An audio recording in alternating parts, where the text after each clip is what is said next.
नमस्कार दोस्तों, स्वागत है आपका मेरे चैनल कॉमिक्स लाइफ में। शुरू करते हैं अनिल मोहन जी द्वारा लिखा गया देवराज चौहान सीरीज का एक और मजेदार उपन्यास विधि का विधान। देवराज चौहान दिल्ली के दरियागंज इलाके में स्थित जावेरी के दारू के अड्डे पर बैठा था। अवैध ढंग से चलाया जा रहा दारू का अड्डा फल फूल रहा था। छोटी छोटी गलियों में से गुजरकर एक छोटा सा दरवाजा पार करने यह शालिशान दारू का अड्डा आता था, जहां पर जरूरत की हर वस्तु मौजूद थी और हाजिर भी हो जाती थी, बशर्ते कि कीमत जेब में हो। जरूरत की हर वस्तु से मतलब था कि स्मैक या नशे का हर तरह का सामान और खूबसूरत से खूबसूरत लड़की 1 घंटे से लेकर पूरी रात भर के लिए हासिल होना वगैरह वगैरह। दुनिया भर की हर शराब जावेरी के अड्डे पर हाजिर थी। यूं तो जावेरी पहुंचा हुआ आदमी था। अपनी जिंदगी में क्या काम था जो उसने नहीं किया था, परंतु अब इस दारू के अड्डे के साथ शराफत की जिंदगी बिता रहा था। जावेरी जैसे इंसान के लिए यह काम करना शराफत की ही जिंदगी बिताना था। शराब खाने का हॉल लगभग पूरा भरा हुआ था। चहल पहल जोरों पर थी। वेटर मुस्तैदी से विस्की सर्व करने में व्यस्त थे। जिन्हें टेबल कुर्सियों पर जगह नहीं मिली थी, वे दीवार के साथ मौजूद ऊंचे गोल स्टूलों पर बैठे विस्की और माहौल का मजा ले रहे थे। देवराज चौहान भी उन्हीं में से एक स्टूल पर मौजूद था। उसके एक हाथ में विस्की का आधा भरा पैक था, तो दूसरे हाथ की उंगलियों में सिगरेट फंसी थी। निगाहें चारों तरफ फिर रही थी। देवराज चौहान ने कलाई पर बंधी घड़ी में समय देखा। रात के 11 बज रहे थे। देवराज चौहान स्टूल से नीचे उतरा और बार काउंटर के बगल में मौजूद एक अन्य काउंटर की तरफ बढ़ गया, जहां दो दो फोन रखे नजर आ रहे थे। काउंटर के पीछे शरीफ किंतु खतरनाक सा नजर आने वाला 45 वर्षीय व्यक्ति मौजूद था। उसकी पैनी निगाहें चारों तरफ घूम रही थी। विस्की और नशे के माहौल की रौनक वह हसीन, जवान और खूबसूरत लड़कियां थी जो आने वालों के साथ आई थी या फिर वहीं से कीमत चुकाकर हासिल की गई थी। देवराज चौहान काउंटर के समीप पहुंचकर ठिठका और कश लेकर वहीं पड़ी ऐश ट्रे में उसे मसलकर काउंटर के पीछे मौजूद व्यक्ति को देखा, जो उसे ही प्रश्न भरी निगाहों से देख रहा था। हेलो, देवराज चौहान मुस्कुराया। बिना कोई जवाब दिए वह वैसे ही बैठा रहा। मेरा एक फोन आने वाला है। देवराज चौहान का लहजा मुस्कुराहट से भरा था। उस व्यक्ति के होठ फिर भी नहीं खुले। फोन मध्य प्रदेश के झाबुआ जिले से आएगा।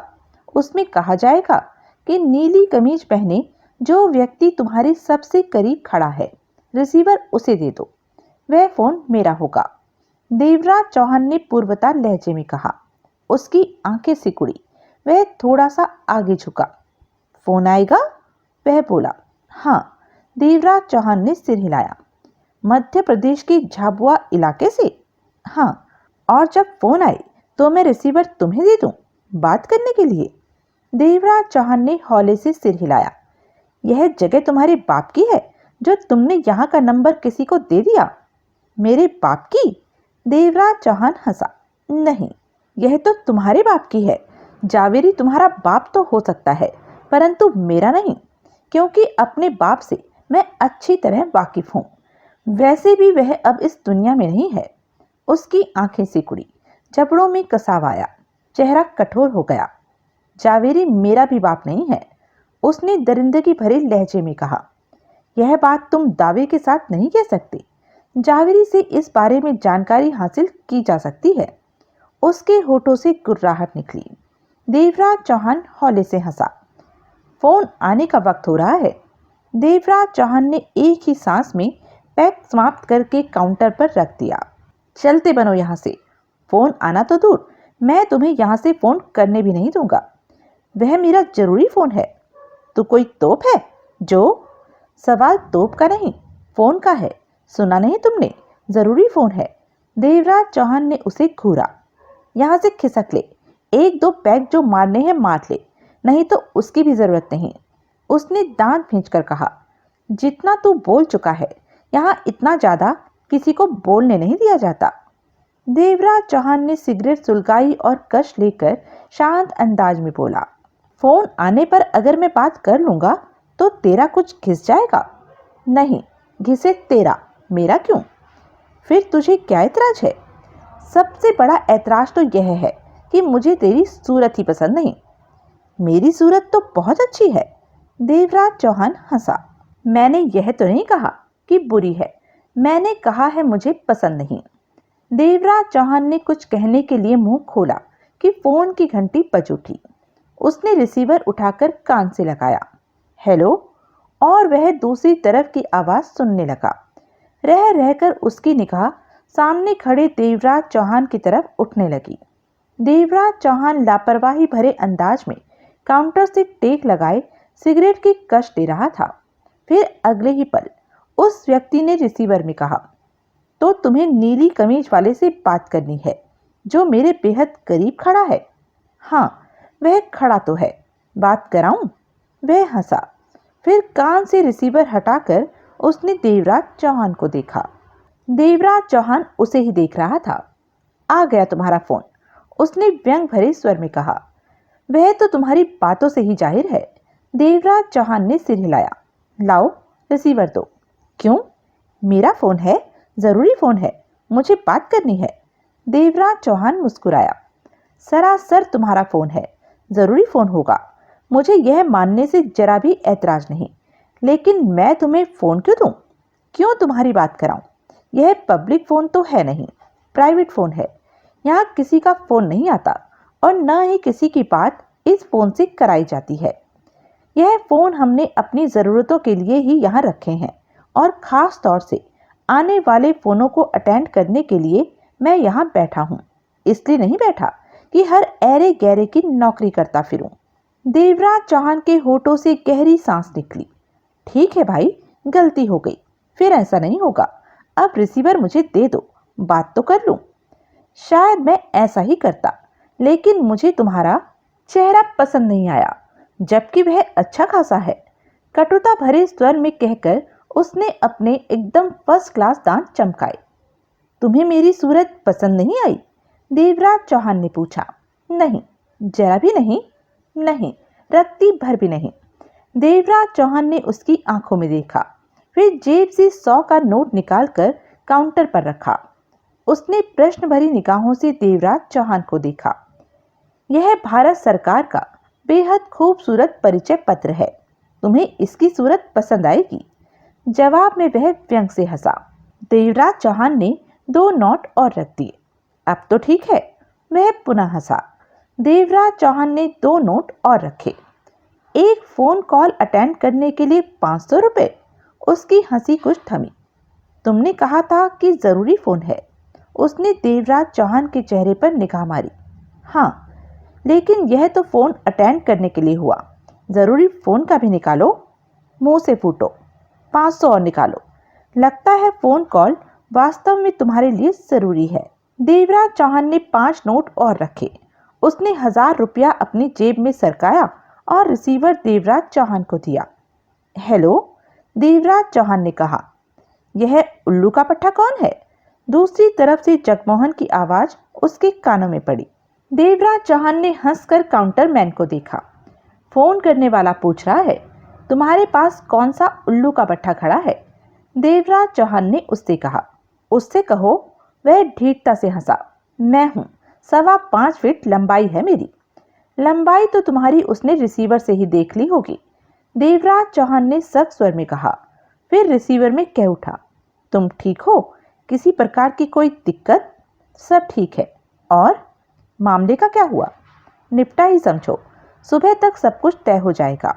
चंबा राम को तो मामले के लिए फिट कर दिया है। और नानक चंद, उससे बात हो गई है। थोड़ा टेढ़ा आदमी है, फिर भी मामला मैंने संभाल लिया। वैसे तो वह तैयार है, लेकिन फाइनल जवाब वह सुबह देगा। जगमोहन का गंभीर स्वर आया। सुबह? हाँ, सुबह उसने इनकार कर दिया तो जगमोहन के हंसने की आवाज आई। मुझे उसका इलाज करना पड़ेगा, वह मेरी बात मानेगा। रिसीवर पकड़े देवराज चौहान ने हौले से सिर हिलाया। उस जगह को ठीक कर दिया है जहां? हाँ, तुम जो जो काम मेरे सुपुर्द कर गए थे वह सब ठीक निपट रहे हैं, कोई अड़चन नहीं। गुड। तुमने काम पूरा कर लिया? नहीं, जरा भी नहीं। नहीं, अभी तो नहीं।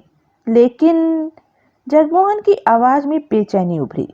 हमारे पास वक्त नहीं है, सिर्फ 3 दिन बाकी हैं। और 3 दिन तो हैं। देवराज चौहान ने शराब खाने में निगाह दौड़ाई। हाँ, 3 दिन तो है। वानखेड़े का क्या हाल है? देवराज चौहान के स्वर में मुस्कुराहट उभरी। इंस्पेक्टर पवन कुमार वानखेड़े? वह सतर्कता के साथ अपनी ड्यूटी को अंजाम दे रहा है। वह बहुत चुस्त चालाक इंस्पेक्टर है, हर तरफ अपनी आंख रखता है। खैर, बाकी बातें आने पर होंगी। तुम फोन मत करना, मैं वक्त से पहले पहुंच जाऊंगा, देवराज चौहान ने कहा। ठीक है। और जिस उल्लू के पट्टे ने तुमसे फोन के लिए 1000 रुपए झाड़े हैं उसे? देवराज चौहान के होठों पर मुस्कुराहट उभरी और उसने रिसीवर वापस रख दिया। तुम? काउंटर मैन ने फोन को अपनी तरफ सरकाते हुए कहा। कौन हो? तुम्हें पहले कभी नहीं देखा। पिछले 3-4 दिन से यहाँ लगातार अवश्य आ रहे हो। क्या नाम है तुम्हारा? देवराज चौहान के होठों पर कुटिलता से भरी मुस्कान उभरी। अगर मैंने अपना नाम बता दिया तो जो 1000 रुपया तुमने मुझसे झाड़ा है उसे निकाल कर फौरन मेरे हवाले कर दोगे, और मैं नहीं चाहता कि तुम्हें 1000 रुपये का नुकसान बर्दाश्त करना पड़े। काउंटर मैन के होठ से कुड़े। कोई बात नहीं, मैं 1000 रुपये का नुकसान बर्दाश्त कर लूंगा। तुम अपना नाम बता दो। जवाब में देवराज चौहान व्यंग भरे अंदाज में हंसा और वहां से हटकर बार काउंटर की तरफ बढ़ गया। काउंटर मैन की सिकुड़ी आंखें देवराज चौहान पर ही टिकी रही। बार पर पेमेंट चुकाकर देवराज चौहान ने लार्ज बैग हासिल किया और घूंट भरने के पश्चात टेबलों को पार करता हुआ दीवार के करीब स्थित लंबे स्टूलों की तरफ बढ़ा। चलते समय उसकी पैनी निगाह हर तरफ घूम रही थी। चेहरे पर गंभीरता छाई हुई थी। काउंटर मैन की निगाह रह रहकर देवराज चौहान की तरफ उठ रही थी और देवराज चौहान उसकी निगाहों से एक पल के लिए भी अनजान नहीं हुआ था। देवराज चौहान ने एक खाली स्टूल संभाला और उस पर बैठकर घूंट भरने लगा। तभी प्रवेश द्वार से 4 युवकों ने भीतर प्रवेश किया। शायद वे प्रवेश करने से पहले ही किसी बात पर खिलखिलाकर हंस रहे थे। इसी कारण भीतर प्रवेश करने पर भी वे हंस रहे थे। कई निगाहें उनकी तरफ उठी। चारों ही सुलगती सिगरेट का कश ले रहे थे। एक के हाथ में विस्की की बोतल थी जो कि बारी बारी सबके हाथों से गुजर रही थी। सब तगड़े तगड़े घूंट भर रहे थे। उनकी उम्र 20 से 27 बरस के भीतर थी। उसी समय एक शराबी उनके सामने से गुजरा। सबसे आगे खड़े युवक ने, जो कि शायद उनका नेता ही था, एकाएक उसकी टांगों में अपनी टांग फंसा दी। शराबी लड़खड़ाया और धड़ाम से नीचे जा गिरा। पहले नेता खिलखिलाकर हंसा, फिर उसके तीनों साथी। शराबी बड़बड़ाता हुआ किसी तरह उठा, परंतु इससे पहले कि एक कदम भी चल पाता, नेता युवक ने उंगलियों में फंसी सुलगती सिगरेट उसके गाल पर मस दी। वह गला फाड़ कर चीखा। इसके साथ ही नेता ने जोरदार लात उसके कूल्हों पर मारी। वह चीखता हुआ सामने मौजूद टेबल से टकराया। टेबल पर पड़ा सारा सामान, विस्की से भरे गिलास नीचे जा गिरे। बोतलें और सारा सामान नीचे जा गिरा, टेबल के सहित। टेबल के गिर्द बैठे विस्की पीने वाले हड़बड़ाकर कुर्सियों से उठे और एक तरफ भागे। कई और निगाहें भी उन चारों की तरफ उठी। वे चारों युवक ठठाकर हंसे और आगे बढ़े। नेता युवक ने विस्की की बोतल अपने साथी से ली और 2 तगड़े घूंट मारकर अन्य साथी को बोतल थमाई और उसके बाद चारों आगे बढ़े। कोई भी टेबल खाली नहीं थी कि जिस पर वे बैठ सकते। फिर एक टेबल को जबरदस्ती खाली कराकर वे उस पर बैठे। आधी भरी बोतल उन्होंने टेबल के बीचों बीच रख दी। तभी वर्दी पहने वेटर उनके करीब पहुंचा। क्यों बे? एक ने दादाई अंदाज में कहा। तेरे को किसने बुलाया? सर, वेटर ने शांत स्वर में कहा, यहाँ पर बाहर से विस्की लाना मना है। चारों हंसे। उन्होंने एक दूसरे को देखा। यहाँ पर विस्की की बोतल बाहर से लाना मना है? एक ने व्यंग से कहा। Yes sir. यस सर के बच्चे, तेरे को किसने हमारे पास भेजा है? उसे हमारे पास भेज। किसी ने नहीं भेजा। मैं तो आप लोगों को यहाँ का सिस्टम। साले सिस्टम की औलाद, दफा हो जा। कहने के साथ ही एक ने उसके पेट में जोरदार घूंसा मारा। वह कराह कर दोहरा हुआ तो दूसरे ने बैठे ही बैठे जूते की ठोकर उसके कंधे पर मारी। वेटर दूर जा गिरा। पीड़ा से उसका बुरा हाल था। फिर वह कराहता हुआ उठा और बार काउंटर की तरफ बढ़ गया। चारों की बदमाशी से भरे ठहाके वहां गूंज उठे। हॉल में बैठे अधिकतर पीने वालों की निगाह उन चारों पर थी। सबकी निगाहों में दिलचस्पी थी। देवराज चौहान भी दिलचस्पी भरी निगाहों से उन्हें देख रहा था। चारों ने टेबल पर मौजूद विस्की की आधी बोतल बारी बारी घूंट भरकर समाप्त की और जोर से उसे टेबल पर रखते हुए नेता युवक चिल्लाया, यहाँ एक ही वेटर था या दूसरा भी है? उनके 2 बार चिल्लाने पर एक वेटर हाजिर हुआ। साले, तुझे सुनाई नहीं देता कि हम बुला रहे हैं? एक दांत भींचकर कुर्राया। वेटर खामोश खड़ा रहा। बढ़िया विस्की की नई बोतल और 4 गिलास लाकर मार। Payment sir. Payment? Yes sir. या तो आप विस्की की बोतल की कीमत बार काउंटर पर जमा कराएं या फिर मुझे दे दें ताकि मैं पेमेंट जमा कराकर आपको विस्की की बोतल लाकर दे सकूं। लगता है यहाँ पेमेंट पहले देनी पड़ती है। शायद यह भी यहाँ का सिस्टम है, नेता युवक ने कहा। चारों कड़वे अंदाज में हंसे। जातू, युवक ने कहा और खड़ा हो गया। 4 खाली गिलास टेबल पर लाकर मार। विस्की की बोतल मैं अपने सिस्टम से ले आता हूँ। चल फुट। वेटर खिसक गया।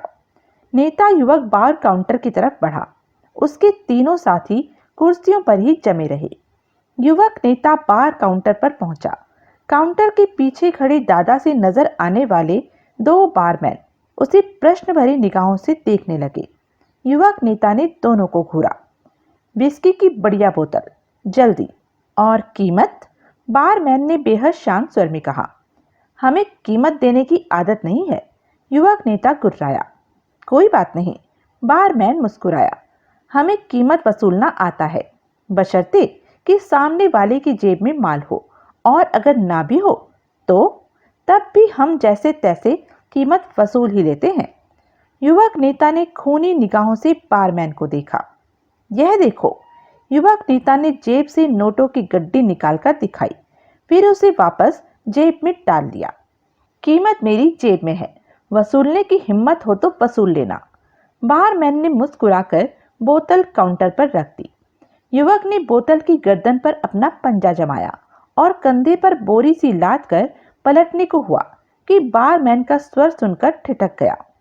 वैसे आपको मालूम तो है कि आप किस जगह पर, किसकी जगह पर आए खड़े हैं? बेकार की बातें मैं मालूम नहीं करता। यह जावेरी का अड्डा है। जावेरी? युवक नेता ने मुंह बनाया। यह कौन टटपुंजिया है? बारमैन के होठों पर कड़वी खतरनाक मुस्कुराहट उभरी। जाइए जनाब, विस्की का मजा लीजिए और बोतल की जरूरत पड़े तो एक इशारा ही कर दीजिएगा, बोतल आपके सामने हाजिर हो जाएगी। यहाँ आने का कष्ट करने की भी जरूरत नहीं। हम आपकी हर संभव सेवा करेंगे, दामाद किधर हैं? और अंत में सेल टैक्स सहित आपके सामने बिल पेश किया जाएगा। Sale tax? युवक नेता ने दांत भींचे। यह जावेरी साहब का सेल टैक्स होगा, बारमैन कड़वे स्वर में बोला। वही, तुम्हारा कथित टटपुंजिया। समझा समझा, युवक नेता व्यंग में हंसा। आ जाना सेल टैक्स लेने, डबल दूंगा। कहने के साथ ही वह खतरनाक हंसी हंसता हुआ आगे बढ़ा। दोनों बारमैनों की खतरनाक निगाह आपस में टकराई। बीच रास्ते में ही युवक नेता ठिठका। 4 कुर्सियों वाली टेबल पर एक बेइंतहा खूबसूरत युवती आराम से बैठी थी। बदन पर गुलाबी रंग की साड़ी थी, चेहरे पर हल्का सा मेकअप। इसमें कोई शक नहीं कि वह वहां मौजूद युवतियों में से सबसे ज्यादा खूबसूरत थी, और कम से कम उसे ऐसी जगह नहीं होना चाहिए था, क्योंकि वह देखने में किसी भले घर की मालूम होती थी। युवक नेता के ठिठकने का कारण यही युवती थी। वह टेबल के करीब पहुंचा। युवती ने निगाह उठाकर उसे देखा। हेलो, युवक नेता कुर्सी खींचकर उस पर बैठकर बोतल टेबल पर रखता हुआ बोला। अगर मैं गलती नहीं कर रहा तो तुम्हारी उम्र 26-27 के बीच ही कहीं अटकी होनी चाहिए। यहाँ तक तो तुम ठीक हो। युवती ने खनकती आवाज में कहा, परंतु इस टेबल पर बैठकर तुम भारी गलती कर रहे हो। अच्छा यही होगा कि उठो और कहीं और जाकर बैठो। युवक नेता कड़वे अंदाज में हंसा और गर्दन घुमाकर कुछ दूर बैठे अपने साथियों को देखा। यहाँ आ जाओ, इतनी दूर बैठे क्यों सूख रहे हो? अपने नेता के शब्द सुनते ही वे फौरन उठे और उसी टेबल पर आ जमे। बात फिक्स हुई? एक ने बैठते हुए कहा। हो जाएगी, अभी तो दुआ सलामी चल रही है। युवक नेता हंसा। वे तीनों अपने खाली गिलास भी लेते आए थे। एक बोतल की सील तोड़कर शराब गिलासों में डालने में व्यस्त हो गया। युवती की स्थिर निगाह बारी बारी चारों पर गई, फिर हॉल में भी दौड़ी। वह एकाएक उठने को हुई कि युवक नेता ने उसकी कलाई पकड़कर वापस बिठा दिया। जाने की जल्दी भी क्या है? उसने हंसकर कहा। लगता है किसी का इंतजार कर रही हो। चिंता मत करो, गोश्त का इस्तेमाल हम भी मुफ्त में नहीं करते, कीमत चुकाते हैं। प्यार मोहब्बत का मामला हम प्यार से निपटाते हैं। बोलो, आने वाले ने तुम्हें जो दिया है हम उससे ज्यादा देंगे। कितना दिया उसने? युवती की निगाह युवक नेता पर टिक चुकी थी। बोल बोल, हम अभी एडवांस में कीमत चुकता करेंगे, माल जेब में है। युवती की आंखों में खतरनाक भाव उभरे। यहाँ और बहुत है, युवती ने शब्दों को चबाकर कहा। वहां जाकर कीमत चुकाओ। हमें तो तुम पसंद हो, जी जान से पसंद हो, तन मन से पसंद हो। पसंद तो मुझे ताजमहल भी है, लेकिन उसे मैं अपना नहीं बना सकती।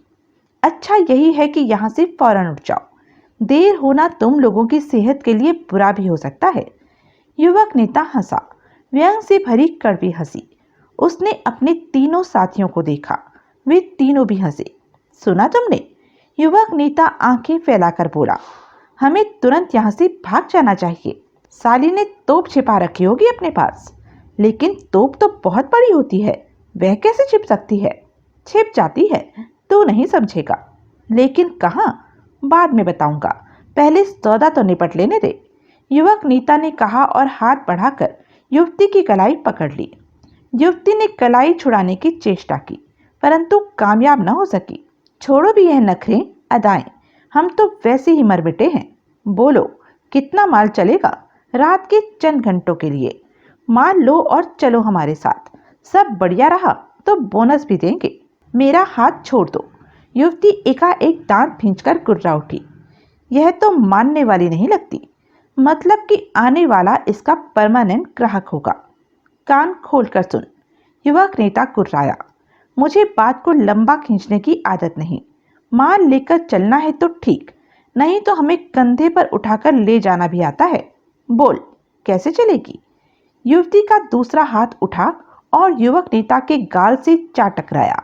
युवक नेता क्षण भर के लिए सकपकाया, फिर दांत किटकिटा उठा। तेरी यह हिम्मत?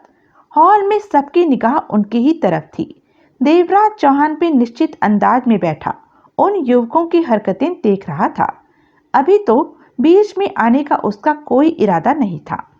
युवक नेता का हाथ उठा युवती के गाल पर पड़ने के लिए कि तभी शराब की भरी बोतल उसकी कलाई से आ टकराई और नीचे गिरकर फूट गई।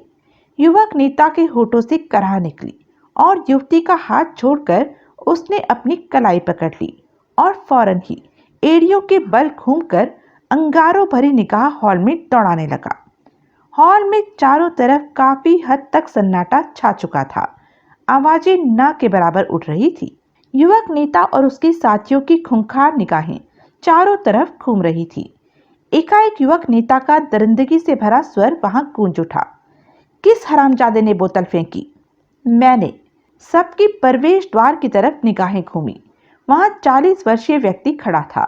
दिखने में अपनी उम्र से 2-4 साल कम ही नजर आता था। उसके दोनों हाथ कमर पर थे और आंखों में गर्म खून उबाल मार रहा था। उसे देखते ही देवराज चौहान के होठों पर अजीब सी मुस्कान फैल गई। देवराज चौहान उसी स्टूल पर बैठा विस्की के छोटे छोटे घूंट भरता रहा। उधर दोनों बारमैनों ने एक दूसरे को देखा। अब तो छोकरा इस काबिल भी नहीं रहेगा कि उससे बिल वसूला जा सके, एक बारमैन ने कहा। जवाब में दूसरा बारमैन हंसकर रह गया। चारों युवकों ने एक दूसरे को देखा। युवती संयत भाव से कुर्सी से उठ खड़ी हुई थी। प्रवेश द्वार पर खड़ा व्यक्ति धीरे धीरे आगे बढ़ा। सबकी निगाहें उस पर ही थी। किसी की निगाहों में खौफ था तो किसी की निगाहों में उत्सुकता और दिलचस्पी। यह हरामजादा जो भी है, युवक नेता कुर्राया, छोड़ना नहीं है कुत्ते को। कहने के साथ ही उसने टेबल पर पड़ी विस्की की बोतल उठा ली। होठों से खौफनाक कुर्राहट निकल रही थी। वह व्यक्ति पास पहुंचा। साले, तूने हमारे मामले में दखल क्यों दिया? युवक नेता कुर्राया। कौन है तू? यह तुम्हारा नहीं, सिर्फ मेरा मामला है। वह कुर्राया। सिर्फ मेरा मामला, समझे? और मेरा नाम गुल्लू है। गुल्लू? मेरे नाम से भी वाकिफ नहीं तो स्पष्ट है कि अभी बच्चे हो और गलियों से बाहर नहीं निकले। यूं ही घर से निकलकर शरारतें करने लगे। गुल्लू ने एक एक शब्द चबाकर वहशी स्वर में कहा। वैसे तो मैं तुम लोगों को किसी भी कीमत पर नहीं छोड़ता, परंतु शरारती बच्चे समझकर छोड़ देता हूँ। इसे अपनी बहन कहो और फुट जाओ यहाँ से। फिर पलटकर भी पीछे ना देखना और ना ही दोबारा तुम्हें यहाँ देखो। जवाब में युवक नेता ने गुर्राकर हाथ में थमी बोतल घुमाई उसके सिर में मारने के लिए। गुल्लू ने अपने सिर के ऊपर लहराती बोतल थामी, झटका देकर बोतल पर अपना कब्जा जमाया। इससे पहले युवक नेता कुछ समझ पाता, गुल्लू ने बोतल उसके सिर पर दे मारी। बोतल की गर्दन गुल्लू के हाथ में रह गई। बाकी की बोतल टूटकर बिखर गई। उसमें पड़ी विस्की की छींटे दूर दूर तक कईयों पर पड़े। युवक नेता के होठों से चीख निकली। दोनों हाथों से उसने सिर को थामा और धीरे धीरे उसके घुटने मुड़ते चले गए। सिर से खून निकलने लगा था और फिर वह नीचे गिरकर बेहोश हो गया। गुल्लू द्वारा किए गए इस खतरनाक वार को देखकर उसके तीनों साथी सिटपिटा उठे। गुल्लू की खतरनाक निगाह तीनों की तरफ उठी। गुल्लू के हाव भाव बता रहे थे कि वह अब उन तीनों के साथ कुछ भी कर देगा। अगले ही पल गुल्लू ने एक के सिर के बाल मुट्ठी में जकड़ लिए। नहीं, वह युवक भय से चीख उठा। मुझे मत मारो, मैं माफी मांगता हूँ। यह लड़की मेरी बहन है। मैं कभी भी इस पर बुरी नजर नहीं डालूंगा। भगवान के लिए मुझे माफ कर दो। बाकी दोनों ने भी उसे बहन कहकर माफी मांगी। अपने इस कुत्ते को उठाओ, गुल्लू ने दांत भींचकर कहा। फिर कभी यहाँ कदम मत रखना। यह काम फौरन हुआ। उन तीनों ने अपने नेता को आनन फानन में उठाया और वहां से खिसक गए। गुल्लू की खतरनाक निगाह बगल वाले टेबल पर गई, जहां 3 दादा टाइप व्यक्ति बैठे विस्की पीने में व्यस्त थे, परंतु इस वक्त गुल्लू को देख रहे थे। गुल्लू उनके पास पहुंचा। उल्लू के पट्ठों, गुल्लू गुर्राया। वह कुत्ते जब देविका को तंग कर रहे थे तो तुम लोगों ने उसे टोका क्यों नहीं? औरतों की तरह चूड़ियां चढ़ाए बैठे क्यों रहे सालों कुत्तों? तीनों के चेहरे फक पड़ गए। गुल्लू ने एक के गाल पर जोरदार खूंसा जमाया। वह कराकर कुर्सी सहित नीचे जा गिरा। फिर जल्दी ही गाल सहलाता हुआ उठ खड़ा हुआ। होठों के कोनों से खून की धारा बह निकली थी। गुल्लू भाई, कुर्सी पर बैठा दूसरा कह उठा। वे चारों साले बड़े लफाड़ी लग रहे थे। कमीने, कुत्ते, अगर वह लफाड़ी तेरी बहन पर हाथ डाल रहे होते तो तू क्या पीछे से शाबाश शाबाश की हाँक लगाता? अगर लगाता तो बता, अभी मैं तेरी बहन को खींचकर यहाँ लाता हूँ। फिर वह कुछ नहीं कह सका। गुल्लू का हाथ उठा और उसके गाल पर जा पड़ा। उसने कठिनता से खुद को संभाला, वरना कुर्सी सहित नीचे जा गिरना था। गुल्लू पलटा और दांत भींचकर काउंटर पर पहुंचा। दोनों बारमैन एकाएक सावधान हो गए। उन चारों हरामियों ने देविका को पकड़ा, तंग किया। तुम दोनों ने देखा। दोनों ने सहमति से सिर हिलाया। गुल्लू की आंखों में खतरनाक भाव चमके। तो फिर तुम लोगों ने अपने आदमियों को उनका दिमाग ठीक करने को क्यों नहीं कहा? ऐसे लफड़े तो यहाँ रोज ही होते रहते हैं और यहाँ मौजूद आदमी तो जावेरी के हैं, तुम्हारे तो नहीं। ऐसे लफड़े यहाँ रोज होते हैं। गुल्लू ने शब्दों को चबाकर कहा। आम लोगों में और गुल्लू में कोई फर्क तुम लोगों को नजर नहीं आता? चूहे और शेर को एक ही पिंजरे में नहीं रखा जाता। हम अपनी ड्यूटी ठीक तरह से निपटा रहे हैं, दूसरे बारमैन ने दबे स्वर में कहा। अगले ही पल गुल्लू का हाथ उठा और उसके गाल पर पड़ा। बारमैन नीचे गिरकर लुढ़कता हुआ बोतलों के रैक से जा टकराया। गुल्लू के होठों से गुर्राहट निकली और एक ही छलांग में वह बार काउंटर के भीतर था। दूसरे बारमैन का चेहरा भी फक पड़ गया। हॉल में मौजूद सब सांस रोके यह सब देख रहे थे। देवराज चौहान अपने आप में मस्त था। हरामजादो, तुम कहते हो कि ऐसे लफड़े यहाँ रोज होते हैं, गुल्लू ने खतरनाक स्वर में कहा। देविका और बाकी लड़कियों में तुम्हें फर्क नजर नहीं आता? वह वक्त भूल जाते हो जब जावेरी मुसीबत में फंस जाता है तो सीधा मेरी लुंगी में घुसने की चेष्टा करता है। कहते हो यहाँ मौजूद आदमी जावेरी के हैं। सालो कुत्तों! गुल्लू ने दूसरे बारमैन के कूल्हों पर खड़ी ठोकर मारी और फिर गुल्लू दोनों बारमैनों को तब तक ठोकता रहा जब तक कि वह फर्श से न चिपक गए। गुल्लू बहुत गुस्से में था। क्रोध से आंखें लाल सुर्ख हो रही थी। वह एक ही छलांग में काउंटर पर जा खड़ा हुआ। वह अपनी खूनी आंखें चारों तरफ घुमाता हुआ दरिंदगी भरे लहजे में कह उठा, सालो, यहाँ मौजूद तुम सब खोखले हो, इतने खोखले कि सिर्फ 4 आदमी एक लड़की को तंग कर रहे हैं और तुम लोग विस्की पीते तमाशा देख रहे हो। यह भी भूल गए कि वह लड़की गुल्लू की होने वाली बीवी है। कोई भी उसे बचाने के लिए नहीं उठा। थू है तुम पर खोखलो। ठीक इसी पल देवराज चौहान गोल स्टूल से नीचे उतरा और आगे बढ़ा। हाथ में विस्की का गिलास था जो खत्म होने जा रहा था। सब बैठे थे। गुल्लू खतरनाक अंदाज में बार काउंटर पर कमर पर हाथ रख के खड़ा था और देवराज चौहान टेबलों के बीच में से गुजरता बार काउंटर की तरफ बढ़ रहा था। गुल्लू की सुलगती निगाहें देवराज चौहान पर जा टिकी। देवराज चौहान बार काउंटर के समीप पहुंचकर ठिठका, यहाँ मौजूद सब खोखले नहीं है। देवराज चौहान ने उसे देखते हुए स्थिर लहजे में कहा, सब हैं, तुम भी हो। गुल्लू खतरनाक स्वर में गुर्राया, अगर मैं हूं तो तुम मुझसे भी बड़े खोखले हो। तेरी मौत आई है क्या? गुल्लू दहाड़ उठा। किसी की तो आई होगी, देवराज चौहान ने पूर्वता अंदाज में ही कहा। गुल्लू ने मौत भरे अंदाज में छलांग मारी और काउंटर से नीचे आ गया। देवराज चौहान ने हाथ में थाम रखे पैक को एक ही सांस में खाली किया और उसे एक तरफ उछाल दिया।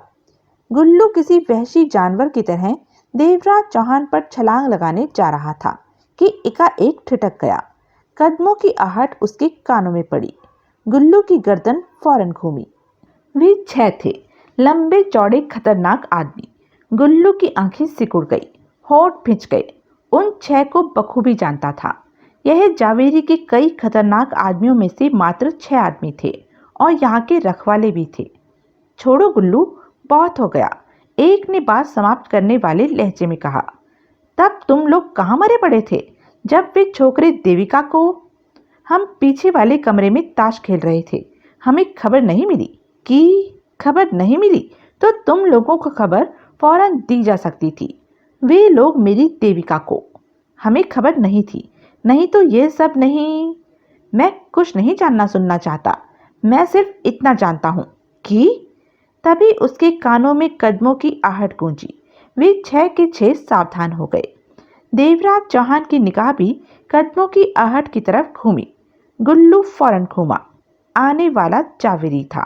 50-55 वर्षीय जावेरी, स्वस्थ जिस्म का मालिक था। चेहरे पर हल्की सी दाढ़ी मूछे, सारे बाल वह बरसों से ही पीछे को संवारता था। उसने सफारी सूट पहन रखा था और दोनों हाथ तफरी के अंदाज में सफारी की जेबों में थे। चेहरे पर सिवाय शांति के और कोई भाव नहीं थे। कई पलों तक गुल्लू और जावेरी एक दूसरे को देखते रहे। कैसे हो गुल्लू?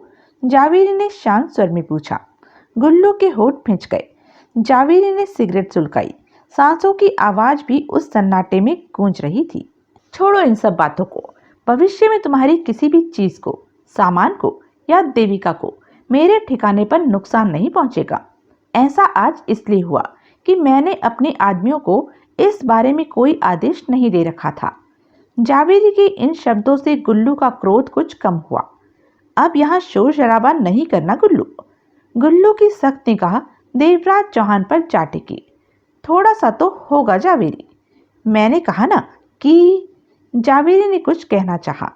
देवराज चौहान एकाएक जहरीली मुस्कान के साथ कह उठा, दिल की आग ठंडी कर लेने दो गुल्लू को, नहीं तो कई रातों सो नहीं सकेगा कि कोई उसे अकड़ दिखा गया। गुल्लू ने दांत किटकिटाकर खतरनाक अंदाज में देवराज चौहान पर छलांग लगा दी। देवराज चौहान ने अपने दोनों हाथ गुल्लू के कंधे पर टिकाकर उसे रोका। गुल्लू के दोनों पांव पुनः फर्श पर लगे। गुल्लू ने पुनः देवराज चौहान पर वार करना चाहा, परंतु देवराज चौहान ने उसे मौका दिए बिना वेग के साथ एक घूंसा उसकी कनपट्टी पर टिकाया। गुल्लू के होठों से कराह निकली। उसका एक हाथ कनपट्टी पर जा टिका, परंतु वह गिरा नहीं। किसी मस्त हाथी की तरह झूमता खुद पर काबू पाने की चेष्टा करने लगा। देवराज चौहान को मानना पड़ा कि गुल्लू बहुत ही हिम्मत और हौसले वाला इंसान है। इससे पहले कि गुल्लू पुनः संभल पाता, देवराज चौहान का हाथ चला और गुल्लू की दूसरी कनपट्टी पर हथौड़े की तरह घुसा पड़ा। इस वार के पश्चात तो गुल्लू एक पल भी अपनी टांगों पर खड़ा नहीं रह सका और वहीं ढेर हो गया। जावेरी ने हैरानी से भरी निगाह के साथ देवराज चौहान को देखा। देवराज चौहान जावेरी को देखकर मुस्कुराया। आधे घंटे तक होश में आ जाएगा, देवराज चौहान ने कहते हुए सिगरेट सुलगा दी। जावेरी कभी नीचे पड़े बेहोश गुल्लू को देखता तो कभी देवराज चौहान को। वैसे तो यह मेरा कुछ नहीं लगता, जावेरी ने ठोस स्वर में कहा, लेकिन कभी कभी यह मेरे फंसे काम बहुत अच्छी तरह से कर देता है। इसे होश में आ जाना चाहिए। देवराज चौहान ने मुस्कुराकर सिगरेट का कश लिया। तब तक देविका भी पास आ गई थी। क्या किया है तुमने इसे? देविका ने तीखे स्वर में देवराज चौहान से पूछा। देवराज चौहान की निगाह जावेरी पर थी। यह आधे घंटे के भीतर होश में आ जाएगा और तब तक मैं इसके पास ही रहूंगा जावेरी, और मेरे ये आदमी तुम्हारे पास, जावेरी ने बेहद शांत स्वर में कहा। देवराज चौहान मुस्कुराया। तुम्हारा नाम क्या है? कौन हो तुम? अगर यह होश में नहीं आया तो तुम्हारे ये आदमी तुम्हें मेरा नाम बता ही देंगे। मेरा परिचय भी तुम्हें इनसे हासिल हो जाएगा। देवराज चौहान मुस्कुराया। यह होश में आ गया तो तुम्हें पता करने की जरूरत ही नहीं पड़ेगी। जावेरी ने देवराज चौहान को देखा, घूरा, फिर बिना कुछ कहे पलटकर वापस चला गया। देवराज चौहान आराम से कुर्सी पर बैठा सिगरेट के कश ले रहा था। विस्की का आधा पैक टेबल पर रखा था और उसी टेबल पर बेहोश गुल्लू को लिटाया हुआ था। देविका परेशान सी टेबल के समीप ही कुर्सी पर बैठी थी। रह रहकर उसकी निगाह बेहोश गुल्लू और देवराज चौहान की तरफ उठ जाती थी। जावेरी के वे 6 खतरनाक आदमी कुछ फुट दूर कुर्सियों बिछाए बैठे थे। हॉल में मौत से भरा सन्नाटा छाया हुआ था। विस्की का नशा जैसे उनके सिरों पर से उतर चुका था। सबके दिमाग में यही था कि आने वाले पल कयामत से भरे हैं या शांति से भरे। 15 मिनट बीत चुके थे। देवराज चौहान हर बात से बेपरवाह शांत स्थिर बैठा था। यह कब होश में आएगा? देविका की आवाज में बेचैनी और क्रोध शामिल था। मैंने कितना वक्त कहा था? आधा घंटा, और अभी सिर्फ 15 मिनट ही बीते हैं। देविका ने बेचैनी से पहलू बदला। अगर देविका की आवाज में कड़वे भाव आ गए, गुल्लू को होश ना आया तो जानते हो क्या होगा? हाँ, देवराज चौहान ने टेबल पर पड़ा विस्की का पैग उठाकर 2 तगड़े घूंट भरे, फिर पैग वापस रखकर सिगरेट का कश लिया। तब जावेरी भी मरेगा। जावेरी मरेगा? देविका हक्की बक्की रह गई। हाँ, क्योंकि उसने अपने 6 आदमी मेरे लिए छोड़ दिए हैं। देवराज चौहान कड़वी हंसी हंसा। गुल्लू मरेगा तो यह 6 मुझे मारने की कोशिश करेंगे, लेकिन मेरे हाथों मारे जाएंगे। ऐसा होने पर जावेरी मेरे सामने आएगा और फिर मजबूरन मुझे उसे भी मारना पड़ेगा। तुम? देविका ने तीखे स्वर में कहा। तुम ऐसे सूरमा हो जो सबको मार डालोगे? मैं सूरमा नहीं हूँ।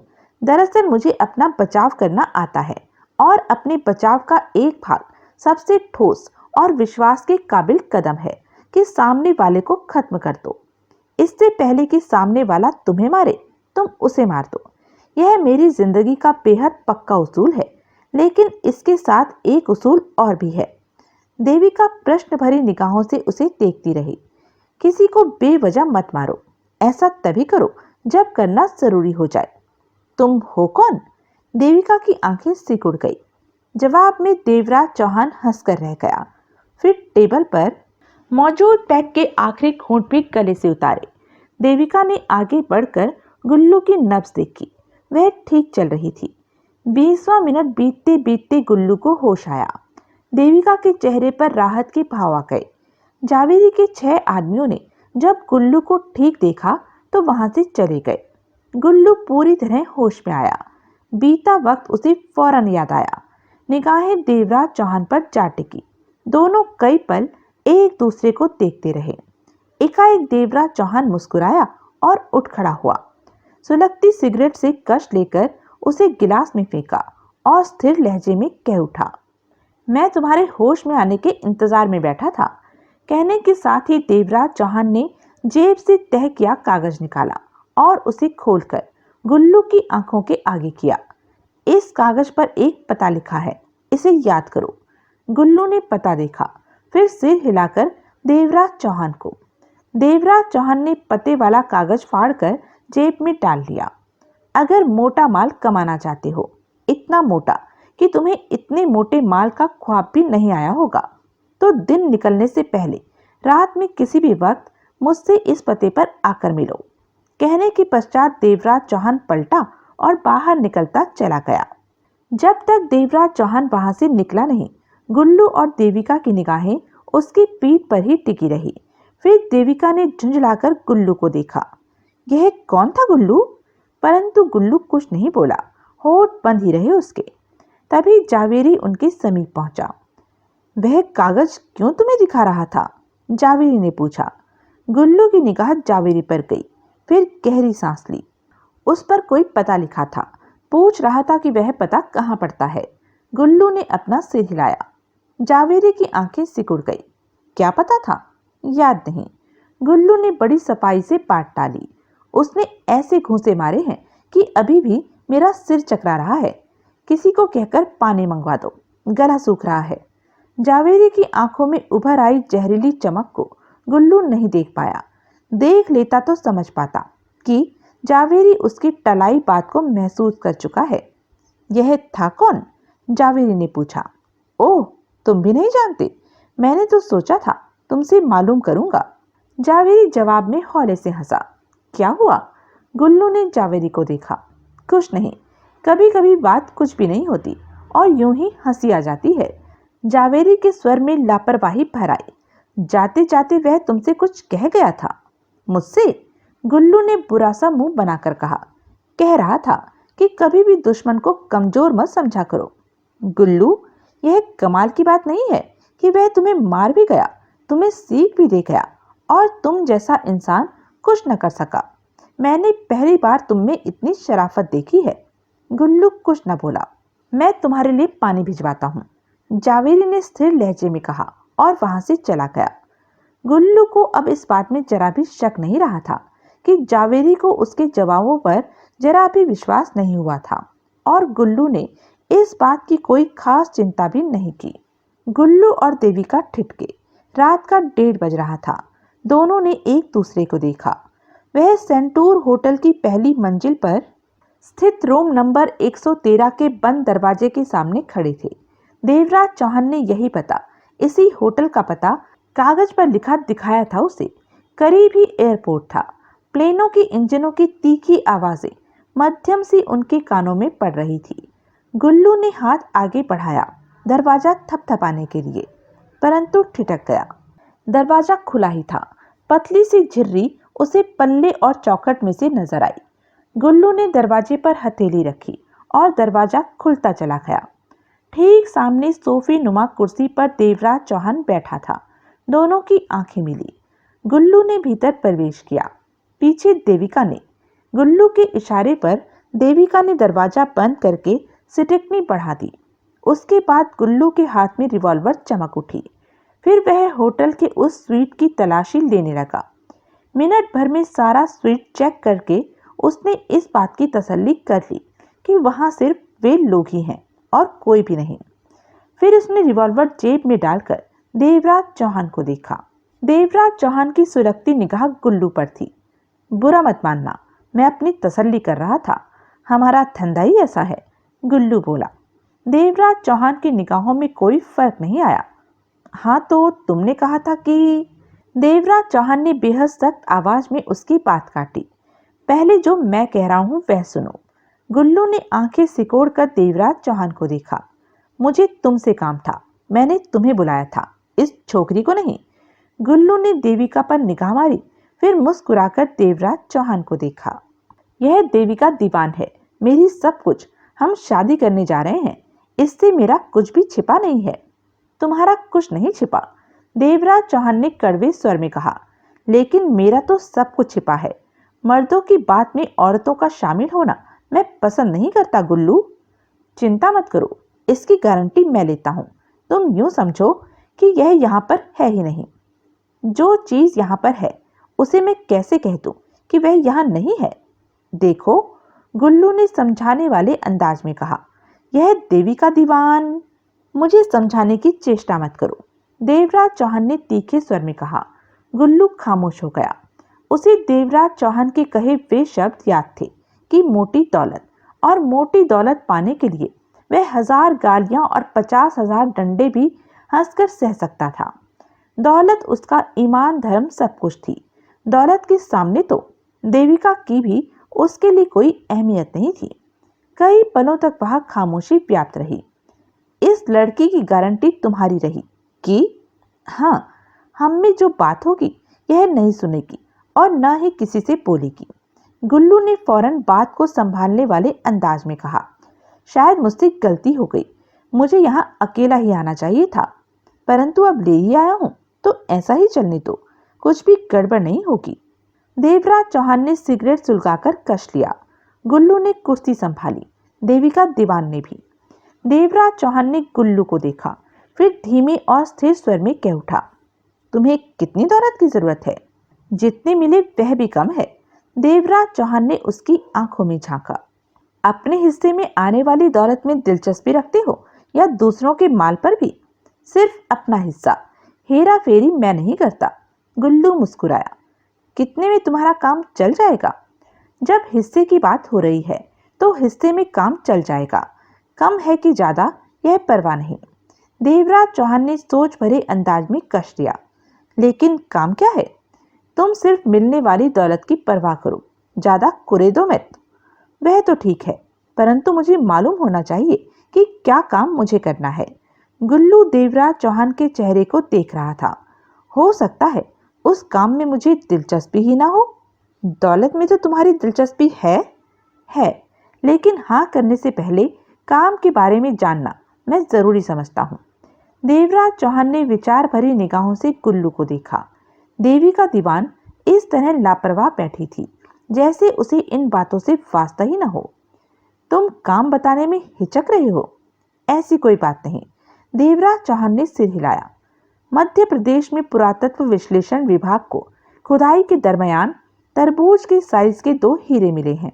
वह बेहद कीमती, अमूल्य, बेशकीमती हीरे हैं। विशेषज्ञों का कहना है कि ऐसे कीमती हीरे शायद दुनिया में कहीं भी नहीं हैं। अब उनकी कीमत का अंदाजा तुम लगा ही सकते हो। वह तो, गुल्लू ने उत्सुकता भरी निगाह देविका दीवान पर मारी। करोड़ों अरबों के होंगे, कई अरबों के। अगर हम उनके बारे में अंदाजन कीमत मुकर्रर करें तो गलत ही साबित होगा। गुल्लू ने सिर हिलाया। तुम ठीक कहते हो। मध्य प्रदेश में कहां से हीरे मिले हैं? ऐसा कोई प्रश्न मत पूछो जिसका अभी तुमसे वास्ता न हो। यह खबर बहुत ही गुप्त और बीच की है। तुम लाख कोशिश करके भी यह बात नहीं जान सकते। और तुमने कैसे जान ली? जान ली, तुम्हें इस बात से क्या लेना? गुल्लू कई पलों तक देवराज चौहान को परखने वाली निगाहों से देखता रहा। हीरे कब मिले? 25 दिन पहले, परंतु अब मेरे पास जरा भी वक्त नहीं है, क्योंकि 3 दिन बाद वह दोनों हीरे सख्त पहरेदारी में दिल्ली लाए जा रहे हैं। और दिल्ली ही क्यों? यह बात तो तुम्हें सरकार से पूछनी चाहिए, देवराज चौहान ने तीखे स्वर में कहा। गुल्लू कुछ नहीं बोला। हमारे पास सिर्फ 3 दिन बचे हैं काम करने को। वैसे सारी तैयारियां लगभग पूरी हैं। तैयारियां? हाँ, मैं 15 दिन से इस मामले में काम कर रहा हूँ। यह आनन फानन करने वाला काम नहीं है। इस काम में कितने साथी हैं? वक्त आने पर तुम्हें मालूम हो जाएगा। हिस्सा कैसे बटेगा? बराबर बराबर।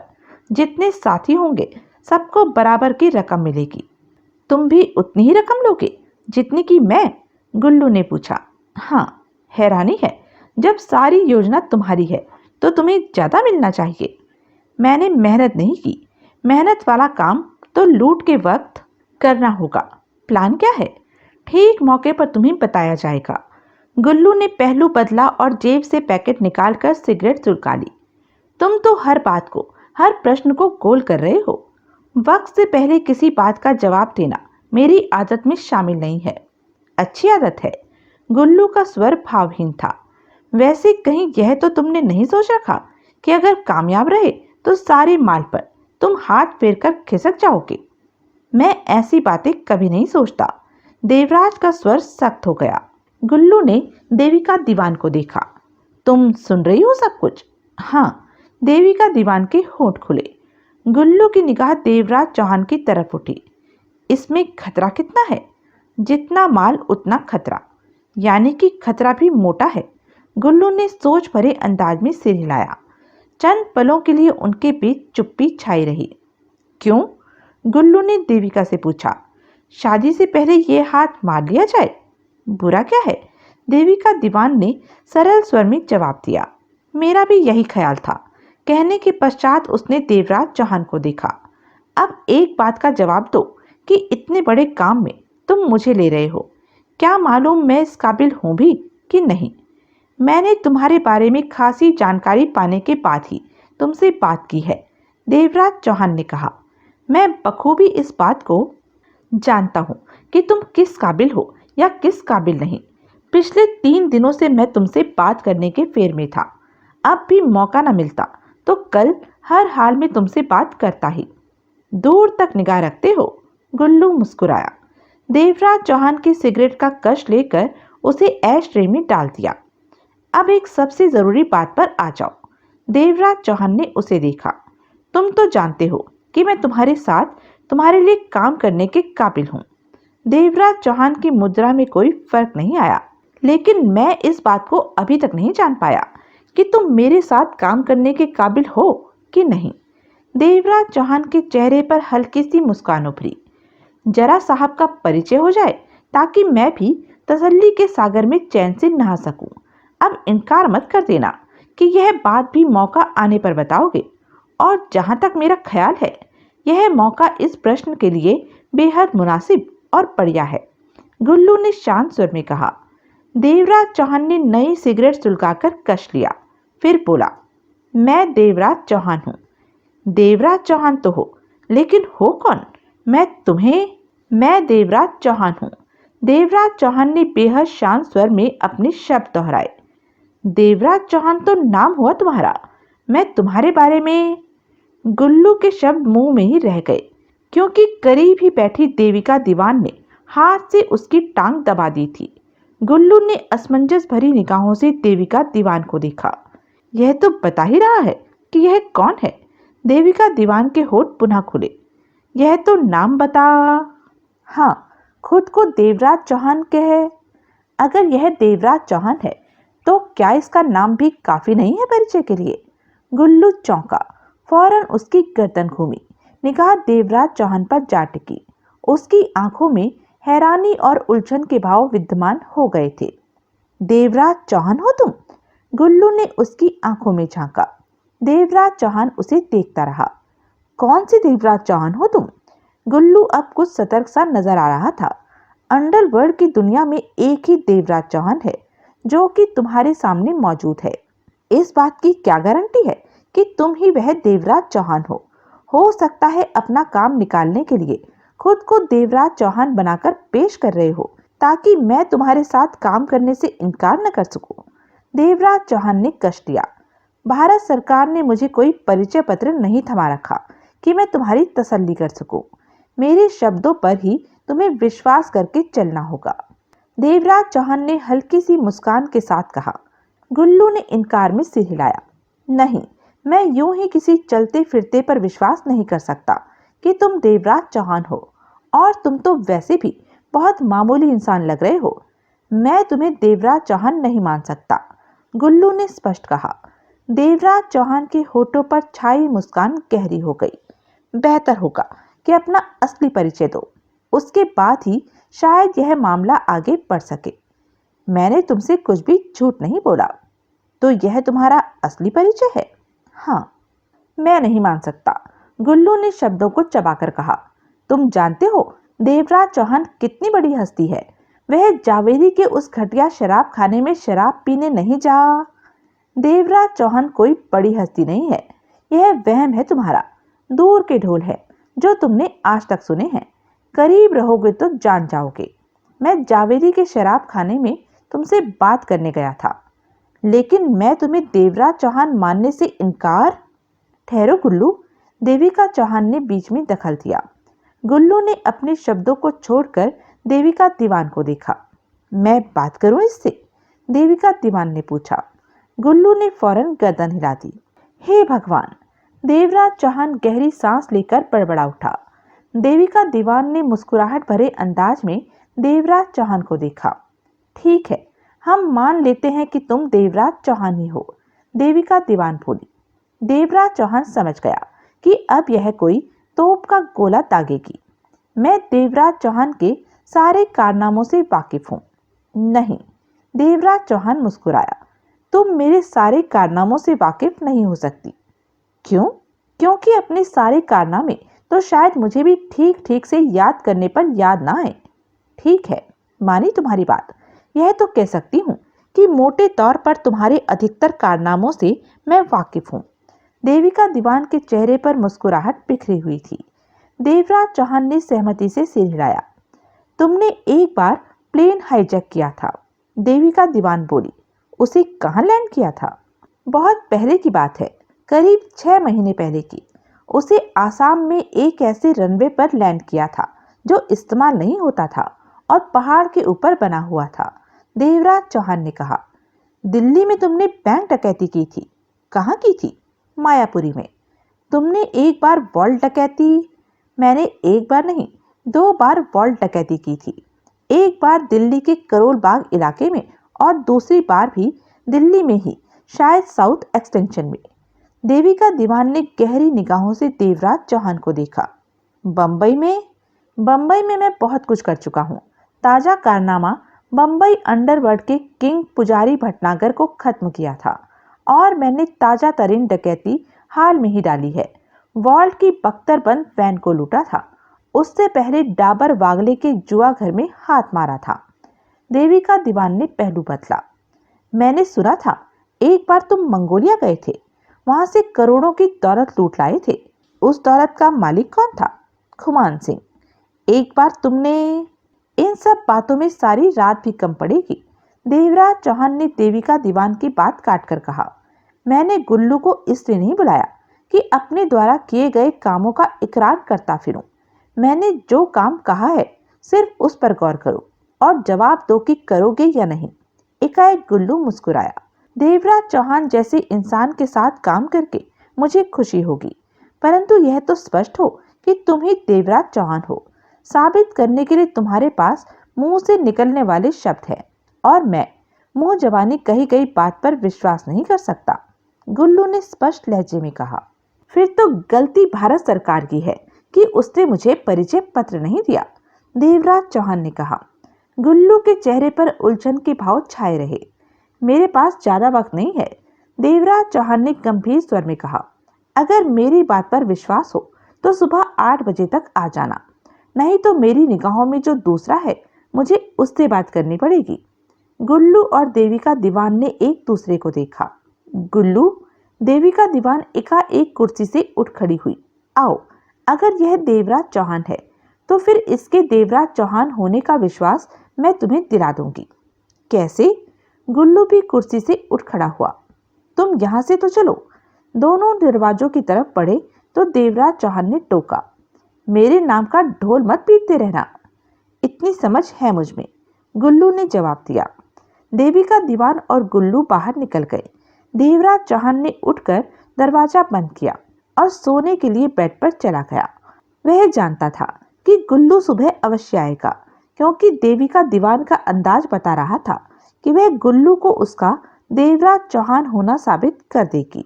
और गुल्लू सुबह 8 से पहले ही पहुंचा। अब गुल्लू की निगाहों में जैसे फर्क था। देवराज चौहान के प्रति उसके अंदाज में इज्जत के भाव थे। देविका दीवान साथ में ही थी और ठीक ठाक बनी संवरी हुई थी। दरवाजा खोलने के पश्चात देवराज चौहान पीछे हट गया। दोनों भीतर आ गए। अब तो विश्वास आ गया कि देवराज चौहान जावेदी के बार में जा सकता है। गुल्लू ने मुस्कुराकर सहमति में सिर हिला दिया। इसके पास गुल्लू ने देविका दीवान की तरफ इशारा किया। तुम्हारी अखबार की कटिंग वाली तस्वीर थी। उस तस्वीर से ही मुझे विश्वास आया कि तुम ही देवराज चौहान हो। शुक्र है पुलिस वालों का कि अगर वह मेरी तस्वीर अखबार में नहीं छापते तो आज तुम्हें विश्वास न आता। देवराज चौहान ने शांत स्वर में कहा।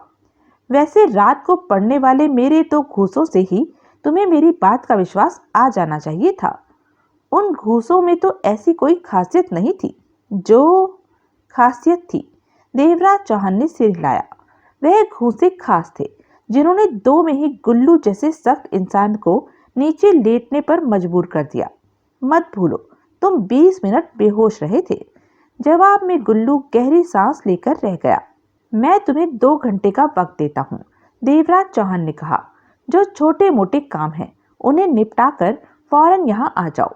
वक्त कम है, हमें मध्य प्रदेश रवाना होना है। मेरा ऐसा कोई काम नहीं जिसे निपटाना जरूरी हो, गुल्लू ने कहा। लेकिन मैं माँ को खबर कराऊं, देविका दीवान ने कहा। देवराज चौहान ने फौरन देविका दीवान को देखा। तुम्हारी कोई जरूरत नहीं, तुम अपनी माँ के ही पास रहो। देविका दीवान के कुछ कहने से पहले ही गुल्लू बोला। देविका तो हमारे साथ रहेगी, मेरे साथ नहीं। इसकी कोई जरूरत नहीं। फालतू लोग मुसीबत ही खड़ी करते हैं। यह फालतू नहीं है देवराज चौहान, मेरी बात पर विश्वास करो। तुम उसके चेहरे मोहरे और खूबसूरती पर मत जाओ। यह मेरे साथ मिलकर कई लूटे और 2 डकैतियां डाल चुकी है। योजना जावेरी की होती है और काम हम करते हैं। हम में यही कमी है कि हम योजना नहीं बना सकते, परंतु अपने हिस्से के काम को बखूबी निपटा सकते हैं। कम से कम मैं तो योजना बिल्कुल नहीं बना सकता। देविका तो फिर भी थोड़ी बहुत प्लानिंग कर लेती है। गुल्लू ने मुस्कुराकर देविका दीवान को देखा। और फिर यह पास हो तो मैं काम को बहुत अच्छी तरह करता हूँ। यूँ समझो कि देविका मेरी हिम्मत डबल कर देती है। तुम्हें इससे कोई परेशानी नहीं होगी देवराज चौहान, मैं वायदा करता हूँ। वक्त आने पर यह मामला संवारेगी ही, बिगाड़ेगी नहीं। ऐसे कामों में भीड़ इकट्ठी करना समझदारी नहीं होती गुल्लू, देवराज चौहान ने गंभीर स्वर में कहा। हम भला कोई मेला देखने नहीं जा रहे, धंधे पर जा रहे हैं और काम से निपटकर हमें फौरन सरक लेना है। मैं समझता हूँ तुम्हारी बात को, गुल्लू ने सिर हिलाया। परंतु विश्वास करो, देविका इस काम में भीड़ साबित नहीं होगी। तुम ठीक से देविका को नहीं जानते, नहीं तो ऐसा ना कहते। देवराज चौहान ने कंधे उचकाए। ठीक है, अगर तुम्हारी यही मर्जी है तो मैं अपनी बात मनवाने के लिए जबरदस्ती नहीं करूंगा। गुल्लू के चेहरे पर राहत के भाव उभरे। देविका दीवान मुस्कुराई। तुम रात को जो बता रहे थे उस हिसाब से तो यह अरबों का मामला है। हाँ है, इसमें खतरा भी काफी होगा। हमें सावधानी से काम करना होगा। इतनी मोटी दौलत से कोई भी हाथ धोना पसंद नहीं करेगा। देविका दीवान का स्वर सोच से भरा था। हर कदम हमें फूंक फूंक कर रखना होगा। देवराज चौहान ने गुल्लू को देखा। एक बात कान खोलकर सुन लो गुल्लू। क्या? देविका का हिस्सा इस काम में नहीं होगा। हिस्सा सिर्फ तुम्हें मिलेगा। जानता हूँ, गुल्लू मुस्कुराया। देविका को तो मैं जबरदस्ती अपने साथ रख रहा हूँ। जो मेरा हिस्सा होगा उसी में देविका का हिस्सा होगा। इस बारे में तुम निश्चिंत रहो, मुझे कोई चिंता नहीं, देवराज चौहान ने तीखे स्वर में कहा। मैं तुम्हें निश्चिंत कर देना चाहता था।